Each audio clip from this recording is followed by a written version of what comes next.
All right, welcome everyone. We're Semblance of Sanity. I'm Caleb. I'm Jacob. And we're here, of course, for My Hero Academia. Episode 21 of Season 2. Mm-hmm.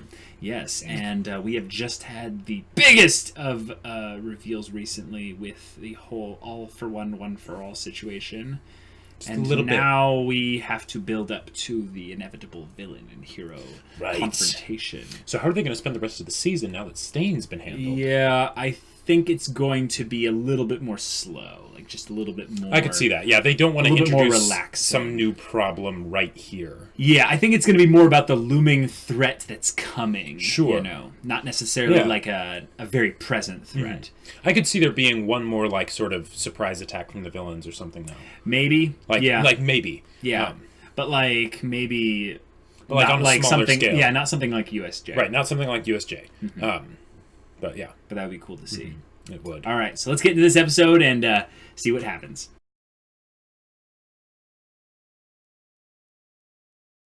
Okay, that was pretty fun. Yeah, I liked this episode. Like it was just fun. Like, yeah, it was just a fun episode. Mm-hmm. One of the things that was cool was they actually delved into a little bit of the non-school related things. Yes. By going into Momo's house and having them form a study group. Yep. Which is like, oh, it's just friends and they're hanging out. But then we find out Momo is very well off. She lives in an estate. We don't even know if she has really, much family as far as things goes, because it seems like she's actually a little bit starved for friends. Maybe she's kind of a Pyrrha situation where she's separated so much by regular people that she doesn't know how to make really good friends. I could totally see that happening, especially given her quirk and the kind of quirk that it is. Her parents would probably at least be predisposed to the idea of, hey, we need to make sure she gets proper education and stuff. Sure. Which would probably mean less time for goofing off and lots of tutors and lots of studying. Exactly. It's why she's so smart now, but it's why it seems like she's kind of insecure and generally a little bit shy. Yes. Even though she has every reason to be confident in her abilities and what she can do, it seems like she's a little bit, not. I don't know how to say it. I think I know what you mean. Yeah. Now, I think we should mention though that bit at the beginning. So you put it so perfectly. Is fan service necessary for a shonen? It's like I think we know Minetta's answer. I think we know Minetta's answer. It's a really meta kind of way to start a story because I think what they're also pulling into the forefront is the bit with Momo and the big hands girl. Yes. Spending time essentially being put as on display to sell products and stuff like that. Yeah.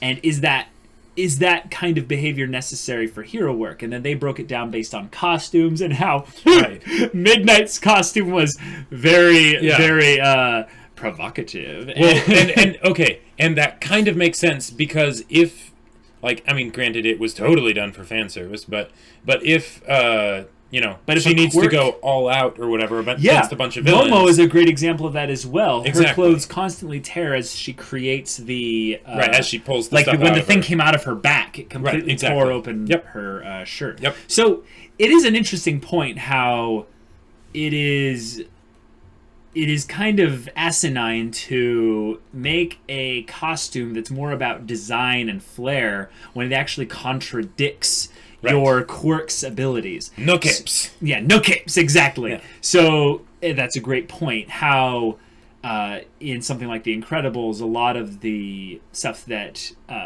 Edna created, she would be from the support class, like a graduated genius from the support class. We're all complimentary of their superpowers. But in this, they have a whole economy based around a lot of the support items that are made for heroes. And a lot of it is for popularity because that's how they make a living. Right, but also a lot of it is very functional. Exactly. So you get suits like Bakugo's.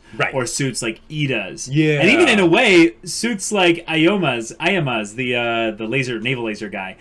His is very functional in that it does focus his laser in a way. But in terms of all the other stuff attached with it, it is very much for flair.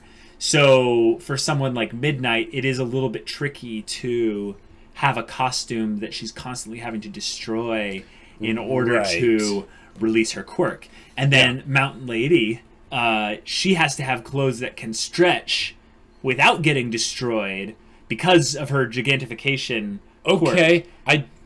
If they're actually saying that she's not, that the clothes, like the stuff that she's wearing, doesn't get bigger as well, I would be very surprised, because I think she has like little like horn things. Maybe that's part of like the, you know, that part of her quirk or whatever. Possibly. But I find it hard to believe that, you know, say even a 6-foot person could go to be like the size of like a building and have a material that doesn't like that is stretchy enough to actually do that. Unfortunately, that's what we've seen, though. Yeah. We don't see a different small costume or a bigger costume. Right. They kind of avoid the whole problem entirely. So by them saying this, it's kind of like how the Hulk will lose his shirt when he transforms, but not his pants. Right. And it's a convenient way for them to poke fun at this little trope. But specifically for women, it must be kind of interesting that there is a lot of nice way to put it. Sexualization for women, especially in fantasy shows, but also in the superhero genre, right? And particularly in this case, the shonen genre, right? Of having just armor that makes no sense. No sense at all. It is literally there for fan service. Whereas I think in every single instance, everyone's costume has a functional reason as to why it's sexy. Sure. And really, the clothes in the clothes make the man. I think that's kind of stupid. It's really I don't really want to say too much because I feel like it's not my place to say anything. Right. You know? Exactly. Okay. So that bit with that bit with them showing all their scores. I read that completely wrong. They hadn't finished the written exam. Right, that's just where they were in the class, like it's like class rankings. I think that's a very Japanese thing. Yes, or a more like not American thing that they have everyone ranked in class standings and stuff like that. Yeah, I loved the bit they did where Kaminari and Mina were at the very bottom, and they had their different responses for being at the bottom. Yeah, it does make sense that based upon the rankings that they showed, who was at which position, but you can tell that a lot of the characters aren't developed because we have no reason to assume why Ojiro is not as smart as, say, Sue, for instance. We don't know much about them in that regard. In a lot of ways, it's just rank the main characters. Like, how much of a main character are they? You know. But Uraraka was 13, I believe. Uraraka was 13. What's up? No, but that's a very interesting point. Is that Uraraka might not be book smart. Sure. She might be intuitively, relatively smart, but it's the thing that she is not a studious person. Sure. In as much as she is a positive person. Right. Yeah. And that's just a small point to bring up. Whereas someone like Mineta, he might be thinking like, this is the one thing that I can excel at, so I'm going to put a lot of my effort into it because he doesn't really have a lot of faith in his work. Although, speaking of Mineta, so Mineta and Sero were paired up. Both people that have sticky type stuff. That is a good point. Now, one of the things that I'm curious about, what if Sero puts one of Mineta's sticky balls on the end of, like, tape? And, like... Anytime you say Mineta's sticky balls, I'm just... Oh.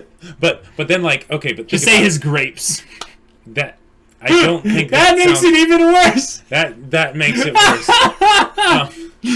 Okay. But anytime Mineta and Sero synergize with their quirks, right? Because Sero could throw the tape, and even if he misses, as long as the tape can wrap around them like a bolus, and then they still get stuck with.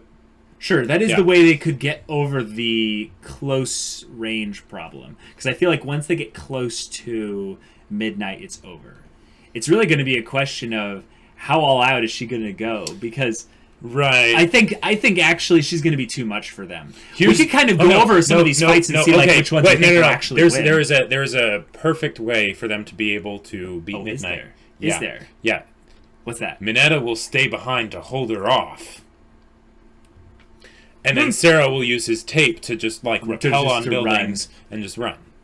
Well, here's the thing. I don't think they're going to the same setting. We've already seen from Sue and Tokoyami that they're in a kind of Colosseum type situation. That's true. So I think that everyone is going to be in a terrain that's not necessarily the best good for them. It's best for the teachers. Okay, that's a great point, because there didn't seem to be a lot of places for like Sue to jump to. Well, no, there seemed to be a lot of places for Sue to jump to, but it seemed like, if anything, Tokoyami is kind of screwed. It's a big open area with some verticality, in that there's a lot of hallways or something like that. They go to different places. But Sue could pull him up with her. Oh, that's a good point. But we don't know what the endomorph, or whatever, the ectoplasm, yeah. Like what exactly his physical capabilities are. Yeah, the question I have, copying himself. Yeah, the question I have though is it a thing where he has kind of a drone power where he sends out a bunch of clones and he basically like goes into a meditative stance and he like controls them all, or can he control himself and the clones all at the same time? Sure. It would be cool to show that he's like hiding out there somewhere, and he's got like a constant slew of them consistently generating. And the idea is that they have to run, because eventually he will just overcrowd them with the number of ectoplasm clones he has. But if it is like a straight up like Naruto shadow clone, they're toast. I don't think it is, because they seem to be made of some kind of jelly or what have you. Ectoplasm is what they're made of. Right, okay. And I'm guessing that they have like some kind of damage threshold that's really low. Okay, sure. But the thing is that they can inflict a small amount of damage too, and they're more probably better used as restrictors.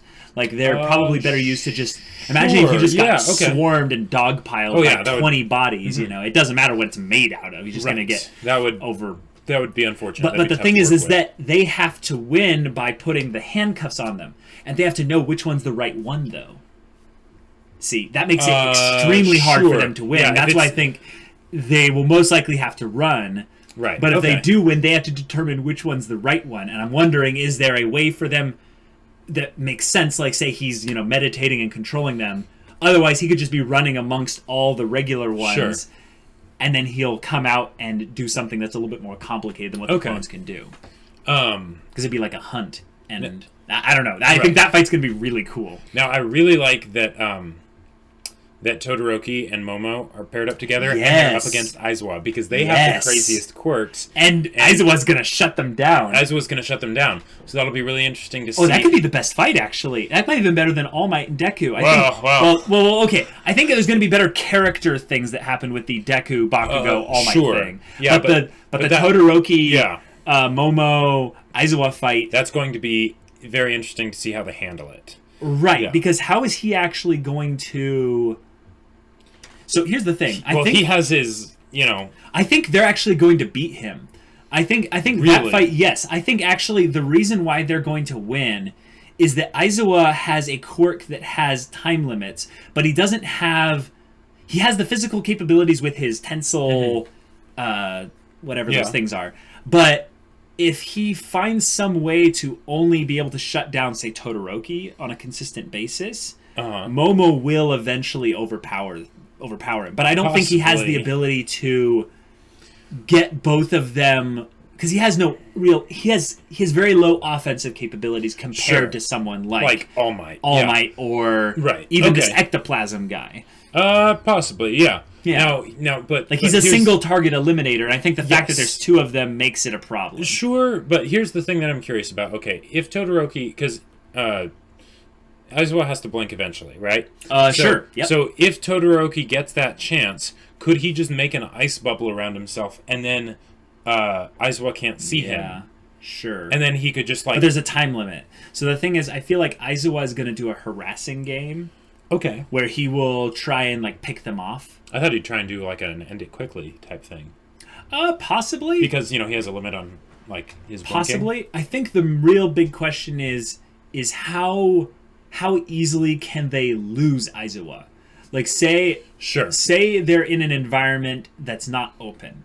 Right. Could they actually get away from Aizawa and then lose eye contact with him? And then once he blinks, then they're like, okay, I can use my quirk, and then they sneak attack ambush. Sure. Okay. That would. I feel like that's the closest thing they could do, and that's one of the reasons why it'll be so interesting to see. Yeah. Now with someone like McCree, forget his name. He uses a gun. Yeah, he's against Dupla Arms and Invisible Girl. Right, which will be Invisible Girl is actually great to counter him. Exactly, because she just needs to grab the handcuffs and just too, stick but also she's a smaller target. Well, the thing is, he shouldn't be able to see her. Exactly. So how is he going to handle that? Wait, what is his quirk? We don't know. No, I think we know what his quirk is. I think it's that his bullets like always find their target or something. Because remember when he fires the gun bullets from like a million yards away? It like zips through USJ and ends up hitting him perfectly in the elbow and the knees and stuff. Okay, that's probably what his quirk is. And that would counter Invisible Girl. Well, the question is, does he have to see the target at least once? Right. Does he have to just imagine the target? Like, sure, maybe he like it's just he fires the guns. Just intent. No, maybe the thing is that he doesn't want people to know the secret of his quirk, but he actually has to shut his eyes to use his quirk. So when he's shutting his eyes, he has the mask on, and he's guiding the bullets with his mind, and he's like following the bullet with a bullet vision, cool. And then he's like, whoa. Now, but yeah, that'd be kind of cool. But then he's going by guesswork. Well, and he's still shooting the students. I think he'd be using rubber bullets or something. There's no way he would use real live ammunition. Yeah. They'll probably bring that up, and they're like, Dupla Arms is like, this is totally unfair. This is bullcrap. And Invisible Girl's like, well, it's okay for me. I'm just going to run. And he's like, yeah, you do that. I'll try and like lead him on somewhere. And they're like, but for this fight, don't worry. Gun McCree guy is using rubber bullets. Yeah. It's like, oh, phew. Ugh. It's like, okay, that's great. All right, or maybe they're like stun bullets or something. Sure, yeah. That would be cool. And the Dupla Arms guy can basically find out where he is, and then the Invisible Girl just runs. Sure, he does sonar, finds Robot McCree or whatever. Mm-hmm. Yeah. And then Invisible Girl just gets away. No, but Invisible Girl could actually just stick the handcuffs on him. She could. That would be very interesting. Like, wouldn't it be interesting also that if his mask has like infrared vision and it's like this like really like pseudo fan servicey moment that's like not really, and we just see the silhouette, and it's like, and then, right, yeah. I don't think they'll do that. I don't think they will either. That, no. Now, okay. Who's Ida fighting? I think his fight looked really forgettable. Yeah. There's the new hero I haven't seen, Power Loader. Right, the small guy, yeah. I think Ida's fighting him, because I don't remember... Who was fighting the principal again?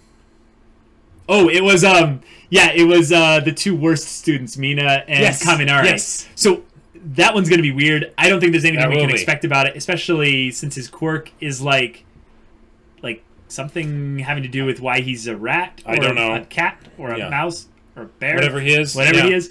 And then, Earphone Jack Girl.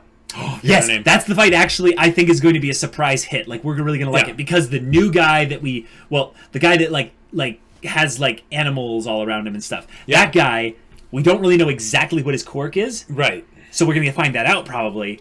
And also, Earphone Jack is going to have some serious problems with the fact that President Mike can just go, yeah! And they're done. So that will be interesting. So it'll be crazy, because that you can't tone down. Like, no pun intended. Like oh, wow. Like, how does he? This one goes up to 11. Right. How does he keep the students from suffering like damage? Like, exactly. Yeah. Like, their eardrums could blow. Like.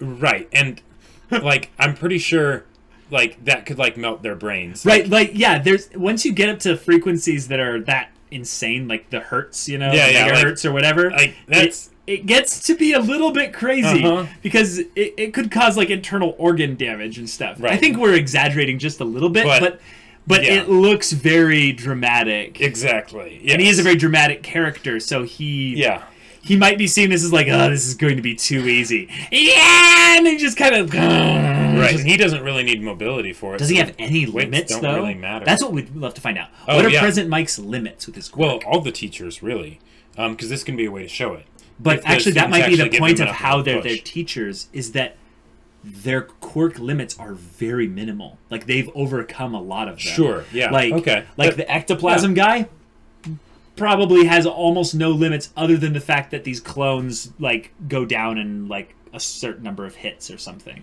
Maybe. Or but maybe he's like, I can only do 256 clones. Like, what? Sure. Or like my clones have a maximum range or something like that. Oh, that actually makes even more sense. Because if he's controlling them, he would want to go with them. But if he's doing kind of the battle meditation kind of thing where he sits there and controls them like drones, then he would be, that would be a huge limitation. Yeah. He's like, I can only let them go 100 yards from me or something. Now, I don't know. Should we talk about the elephant in the room now? Bakugo, Deku versus All Might.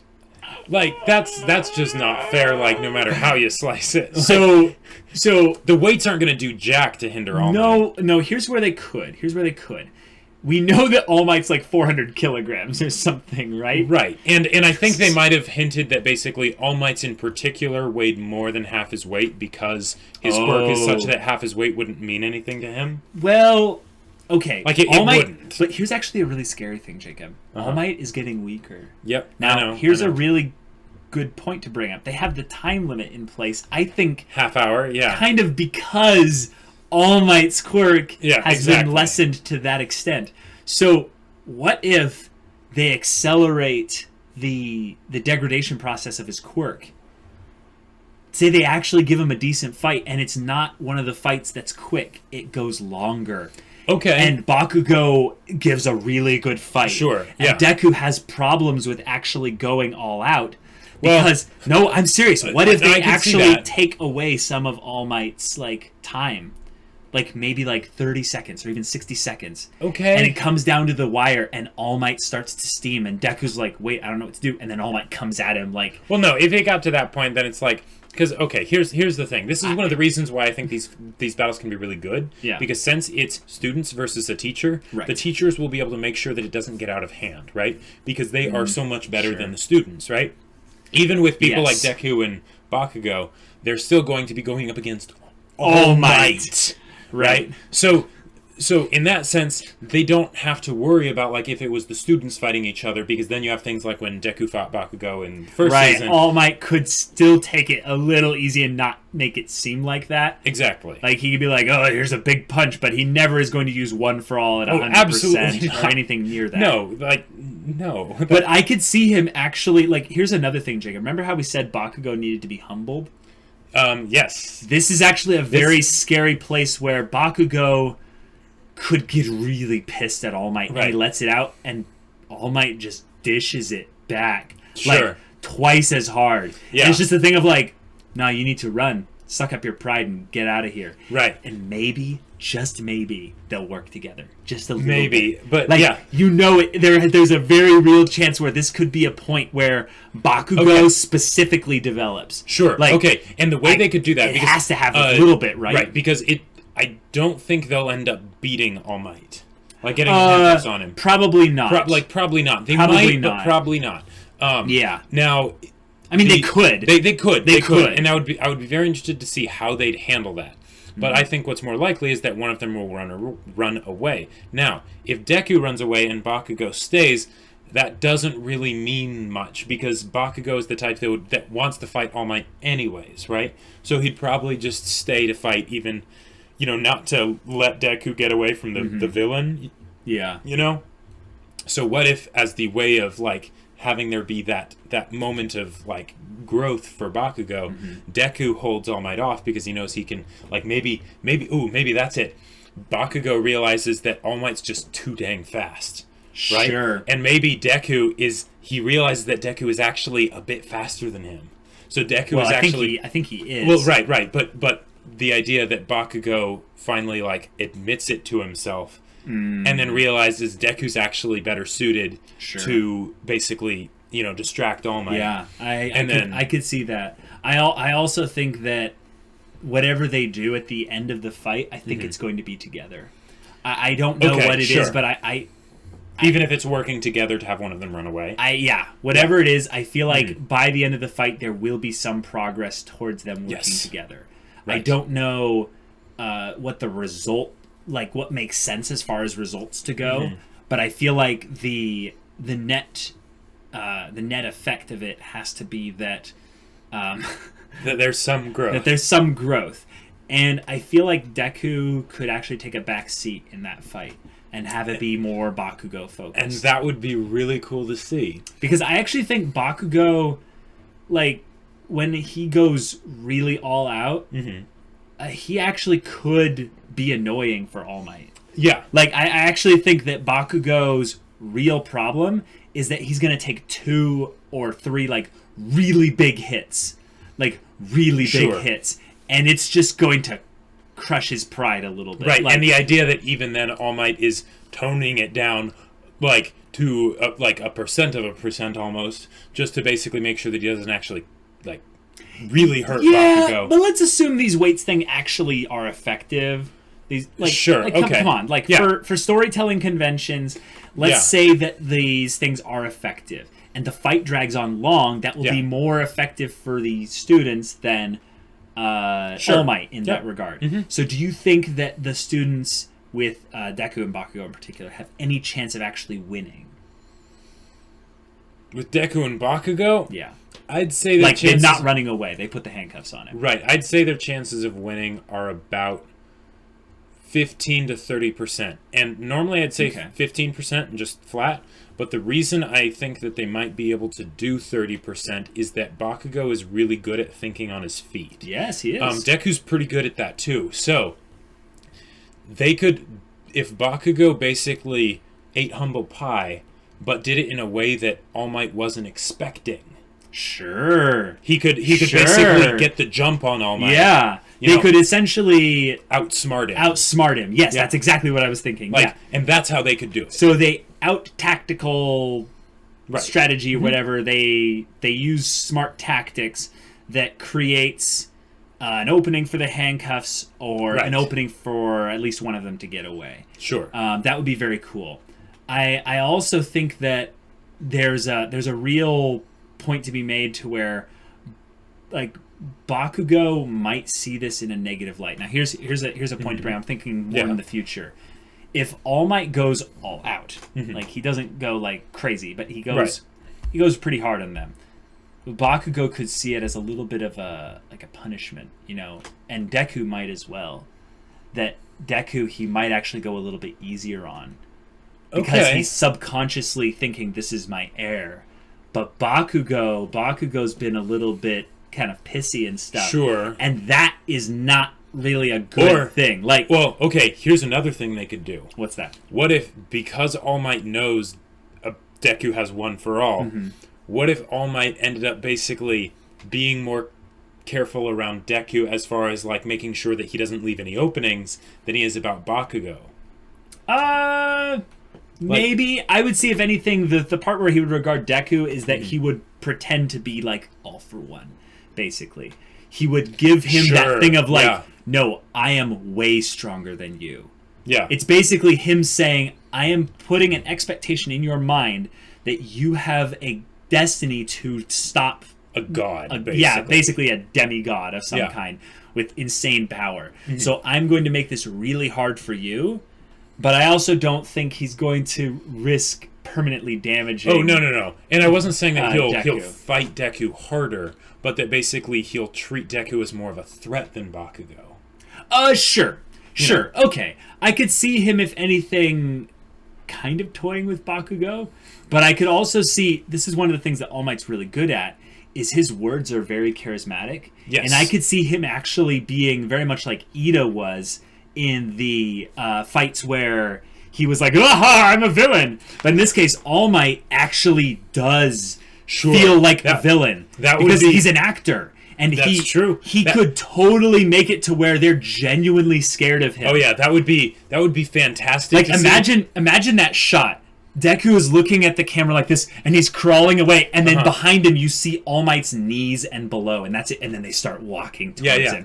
It's like, oh, that would be crap. That would be fantastic, and that could be a way to humble Bakugo, not just display that you're better, but make it so that Bakugo is actually terrified. Sure, I think it would be cool also to clearly determine that Bakugo might be stronger than Deku in overall just fighting ability in this point, Deku might be faster. Right. But when it comes to like how much damage they can dish out against All Might, it's it's Bakugo with those those gauntlet cannon things, gauntlets. Yeah, those things. His howitzer impact, you know. Yeah, exactly. Yeah. Are there any fights that were really kind of not paying attention? I think it's just Uraraka's fight. Yeah, because Uraraka against.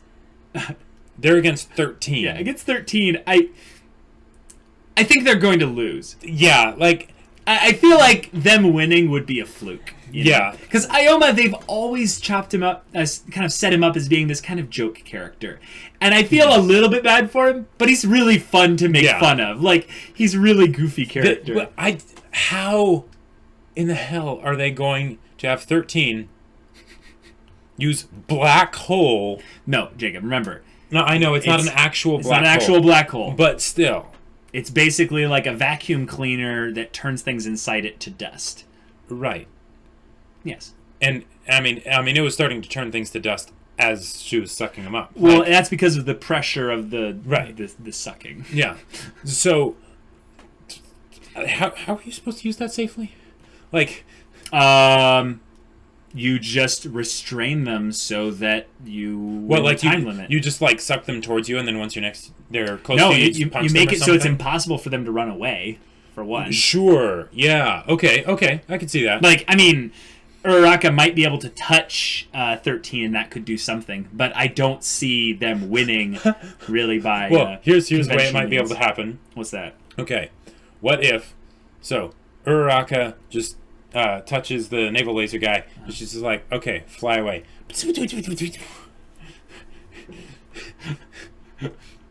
And then she drops him when he's outside of the court or something like that. Yeah, like, well, because it's been he shown... would die or something. He like lifts up like 80 feet, and he's like right there. He's like, Uraga, what are you doing? Yeah. And she's like, Kaizo, and then drop. But the thing is, it's been shown to have a lot of like recoil behind it, right? Because he used his naval laser, right? Because when they were doing when they were doing the sprint, just a 1 second burst, he jumped up and shot him pretty far. Yeah, that was it's pretty hilarious because oftentimes he's like doing his little pelvic thrust, and he's just shooting the laser, but you don't see any real resistance in his body in that regard. So maybe right, Coco's minigun, yeah, exactly. Rule of cool. Is there anyone you feel like is going to easily win against the teachers? I think the whole point is that none of them are, because it's not just that two of them are going up against the teacher, but it's the fact that the teachers specifically chose what combos to do to make it hard for them. Well, yes, but remember, Bakugo and Deku weren't put into that situation. Theirs was based upon just their working together and the fact that All Might likes Deku. Well, so maybe the other ones. But the fact that they're up against All Might means it doesn't really matter. They're going to have a tough time no matter what. Right. But I could see that like some of them aren't as easy to put into that perfect situation. Sure. Yeah. Okay. Yeah. Like, I don't know who would easily win. I would actually say one of the easier ones would be Sero and Mineta versus Midnight, because we haven't seen. Well, because here's the reason: what mobility does Midnight have? We haven't seen any. Really. Okay, so here's the thing. I don't know how this whole thing works, but specifically with her quirks, what I'm talking about. If Midnight's gas can just be constantly released, it could just fill up the area that they're in. And if they're in a specific area that's countering them, they could be in a dome. Okay, sure. Where it's like they have 30 seconds because this place will be filled with her gas by then. Absolutely. But Sero has some insane mobility. Right, and that's why I think they're actually going to make it be a place where Sero's mobility is hindered. Won't be good. But it's still one of those things where, since it's a way for him to get out of the gas, assuming they're not in a completely confined space, because there has to be some way for them to actually leave, right? Yeah, it would have to be like a big door or something. Right, or maybe they're in like a maze. like that a would maze. be That cool. way they don't have any long range, and it'll just start coming around the corners, and they don't know where midnight actually is. Like an indoor maze. Yeah, So exactly. they couldn't go over it. Right, yeah, exactly. They're not in some hay maze, you know. Minetta's like, Sarah, come back! And he's like, see ya! Well, actually, Minetta could still do that because he bounces off of the balls. Yeah, that's actually a good point. Minetta could climb with the balls. That's true. Boop, kick, boop, kick, boop. Of course, he needs to have enough actual upper body strength to be able to pull himself up. But I think he's small enough, Jacob, that's that right. he doesn't actually need that much upper he's body like 2.5 strength. feet tall, so yeah, that should be fine. Assuming his diaper doesn't weigh him down. Sure. All right. I think we're mostly just guessing about fights that we'll end up seeing in individual episodes in the future. Right. Do you really see this section of the show going for a long time? No, I mean, because this is episode 21, right? I think they'll do the whole thing in the next 2 or 3 episodes. Right. Well, because I think, like, we'll probably have, like, we should have, like, 3 or 4 episodes left, right? I would say it's going to be 2 or 3. Like, there's no way it's going to be more than 3. And there's no way it's going to be done in the next episode. Sure, so maybe we have 3 episodes for this, and then 1 episode that's, like, end of season, like, wrap up. You know? Sure. Possibly. I think that would be... That would have to be a really big, like, episode in terms of what they're setting up. Sure. And that might put a little bit too much weight on that episode. Maybe they have it where, like, the first half of the 3rd episode is, like, the Bakugo and Deku. Right, yeah, because the thing is... and then the second half of that episode is kind of the mirror thing of, like, maybe they're going to be training Shigaraki in some place, and it'll have this mirroring effect of All for One, and we'll get to see, like, some... really good, I don't know, conversations and stuff. Because, well, okay, the Bakugo and Deku versus All Might fight, I feel like that could easily take an episode. I feel like it almost should, right? But it doesn't have to. It doesn't have to, but they totally could. Like, no one would bat an eye. Yeah. Like, I mean, come on, it's fighting All Might, right? Okay, well, I think we're gonna call it for now. This was a good discussion for what was essentially a kind of just a fun, simple episode. Yeah, no real main plot stuff. I wouldn't mind having more of these. Like, I think we're next gonna get at least 2 more. So. Well, right, but like next time they if they ever need to do like another like filler episode or whatever, they should just do something like this. Yeah, like, just go to Momo's house. Have a study group, exactly, or a slumber party or something. Right. You know, watch movies and goof off and talk about stuff. That'd be fantastic. Yeah, do more of that, please. That'd be great. All right, guys. If you want to watch the next episode of My Hero Academia, go check out the link in the description below for our Patreon. And we'll see you all later. But until then, we're Semblance of Sanity. I'm Caleb. I'm Jacob. We'll see you all next time.